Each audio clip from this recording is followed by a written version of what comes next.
In the village of Somnol, nestled by the murmuring falls, grew the Dream Lilies. Their petals, soft as a moth's wing, released a gentle pollen. Each night, this pollen gifted the villagers with sweet, restful sleep.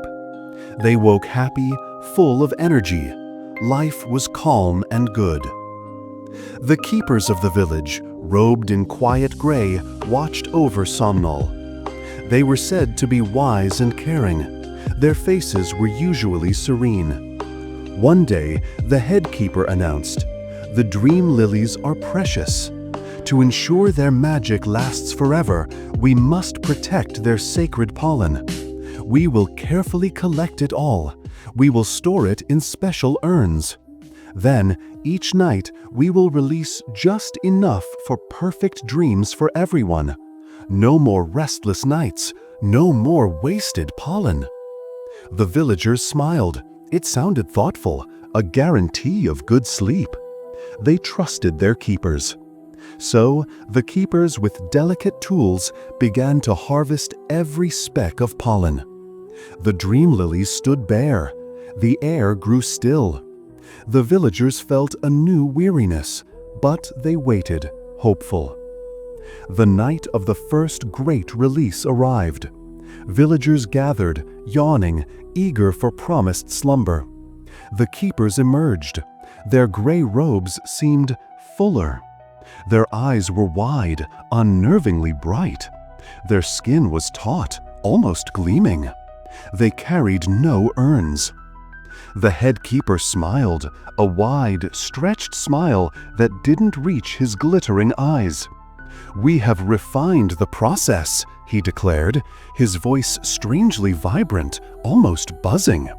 "We discovered the pollen's true power is not in giving sleep."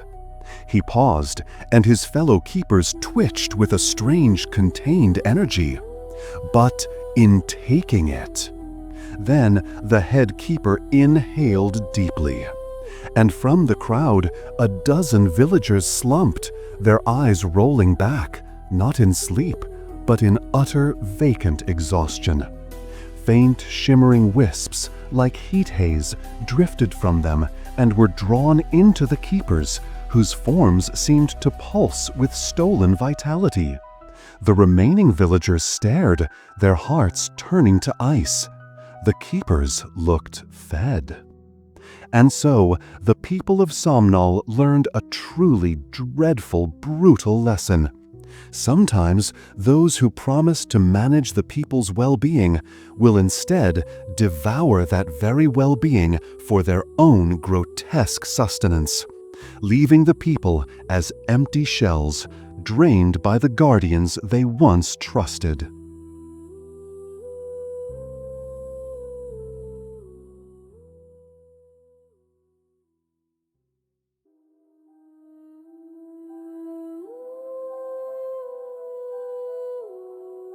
Thank you for watching this cheerless tale. We know these stories are dark and their lessons can be harsh. We appreciate you facing these unsettling truths with us. If this kind of storytelling speaks to you, if you sense that old fairy tales often hide darker realities, then there's more for you here on Cheerless Tales. Our channel explores grim, unvarnished fairy tales. We uncover the brutal lessons they were truly meant to impart. These stories show what happens to the naive when they confront harsh social truths, stark warnings for us all.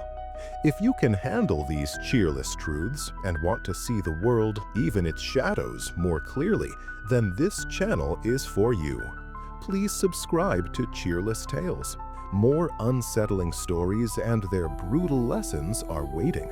Hit subscribe and the bell so you don't miss our next descent into the gloom. Until next time, stay wary.